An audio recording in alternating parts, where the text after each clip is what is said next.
Welcome to Frontrunner Motorsport. So, welcome to Frontrunner Motorsport, reviewing the Brazilian Grand Prix 2019, which finished literally 15-20 minutes ago. I'm not really sure. This was a good race. The first mildly exciting race in a while, but for the most part, this race was kind of dull with the strategy in the middle of the race. Not a lot to watch. It was after the safety car, after Bottas broke down, this race really picked up. Before that, we'll start at the start. We'll start with qualifying. Verstappen looks amazing on this track for some reason. This weekend, that Red Bull is on it.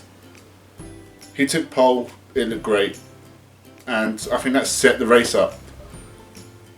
And at the first corner, Hamilton got past Vettel, which I kind of expected. I don't think the Ferraris really looked that good this weekend. They had their own problems, obviously. And then the only other thing to really happen at the start of the race was Ricciardo hitting Magnussen. Entirely Ricciardo's fault. He kind of punished himself because he damaged his front wing, had to come in. Sort of ruined his race. He still finished above Magnussen.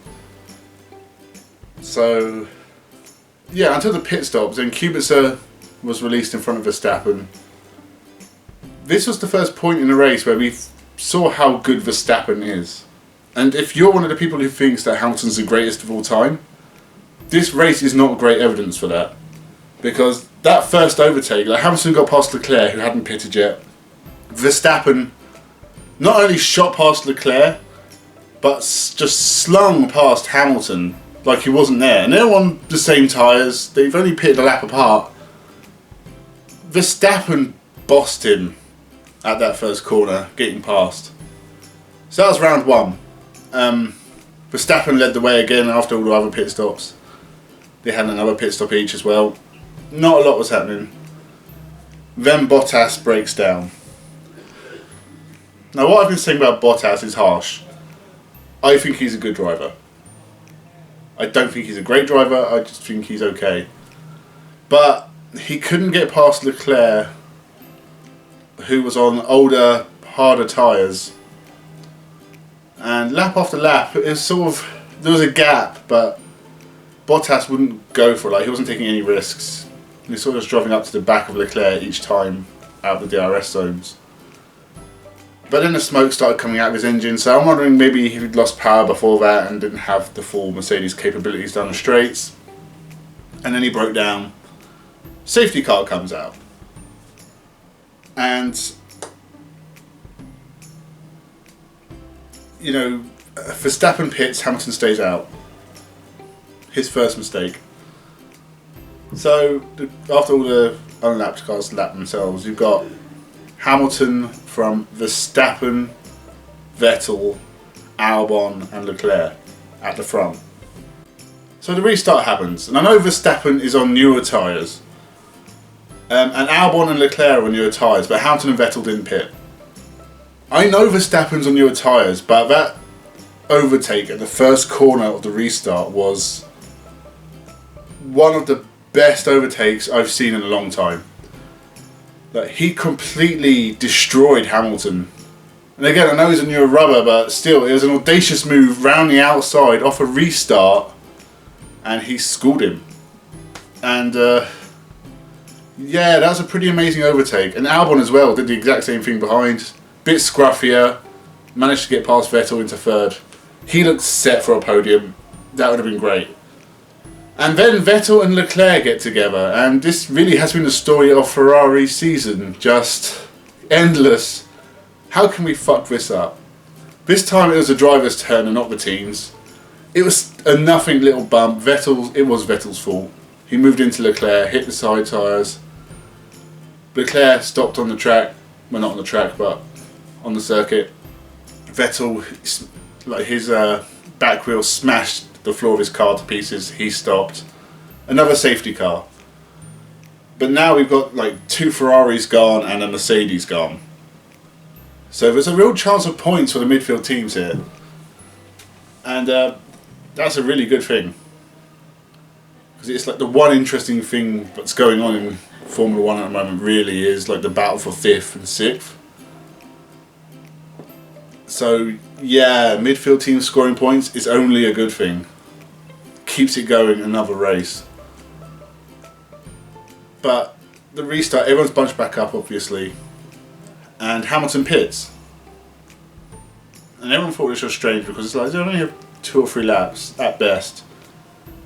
But he's on new tyres. He's got he's 3 Hondas in front of him. Gasly, Albon and Verstappen. Verstappen held up everyone at the start.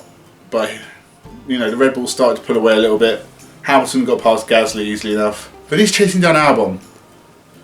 The first time I saw this accident, it looked to me like Hamilton just lunged for it and hit Albon. And I was like, damn it, like that's the man's first podium. You're already champion, just stop. But yeah, he took Albon out hard.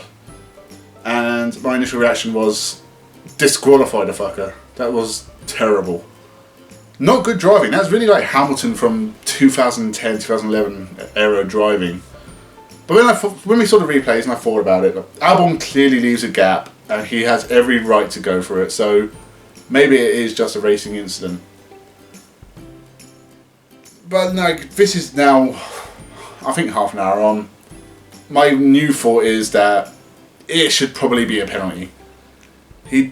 Mostly because it's not really an overtaking corner. The infield at Interlagos, you don't really overtake unless you're facing someone with ruined tyres or a damaged car. It's not an easy place to overtake. And even though he leaves him a gap, you know, that gap's always going to close. It's not. He wasn't all the way along. So I'm sort of 30% racing incident, 70% maybe a 5-second penalty. I'm not really sure, but that's what I would go with. So that's the least decisive of the incidents. But when doing that, Gasly got past him. Hamilton had a damaged front wing, which probably stopped him from overtaking Gasly, honestly. They were very, very close at the end. It was like a 1/10 of a second. A pretty amazing result for Gasly, who has had a pretty hard year. And now he's got, you know, Albon's not on the podium, but he is. And I hope they keep him around because he is a good driver. It just didn't work at Red Bull this year for some reason. And he needs more time. Get back in that car and prove it. And we'll see that in the future, I'm sure. Hamilton finished 3rd. But I'm not they were investigating it, so I don't know if they've penalised him or not yet. So Carlos Sainz might be 3rd. He is my driver of the season because he has been quietly scoring points all over the place and he has dominated the midfield this year. Even his teammate, like Norris has done well and he's got points here and there. Sainz has blown clear of everyone who hasn't been driving a Red Bull. That's all he's behind. In fact, he's pretty close to Albon and Gasly. Of course, Gasly got more points this time. So yeah, that's a pretty good result. And the Alfa Romeos, they were both behind him as well. They were, if they get promoted, they'd be 4th and 5th, but they were 5th and 6th anyway. That's a great result for Alfa Romeo. They haven't been doing that well lately, so this is probably the best. I think definitely their best result this year because Giovinazzi's only scored points once before, so his best ever result as well. I didn't actually see who finished 7th, 8th, 9th and 10th. I think Ricciardo and Perez were up there somewhere. Kvyat might have squeaked in. The Hasses were... I'm blown away by how bad Haas have been this season. Like, I thought in qualifying, oh hey look, they've turned it around, they're going to score some points this time. No. From what I hear, Grosjean, he was in like 7th when the second safety car happened. And even though they could have, they decided not to pit him onto new tyres, which caused him to drop back, and then he had an engine problem. I think he ended up finishing like 15th. Stroll went out with suspension damage. The Williams were where you expect him to be. But Haas, Grosjean qualified 7th. I mean, where did that speed go? I mean, you're literally the 7th best car on the grid in this race.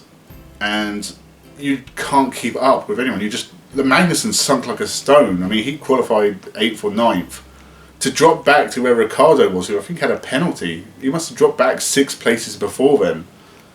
So yeah, Haas really do seem to have some troubles. And I don't really know how they're going to solve them. This wasn't a great race for Renault either, not just because Ricciardo hit Magnussen. I think Ricciardo did score points, but Hülkenberg for most of the race was trailing at the back.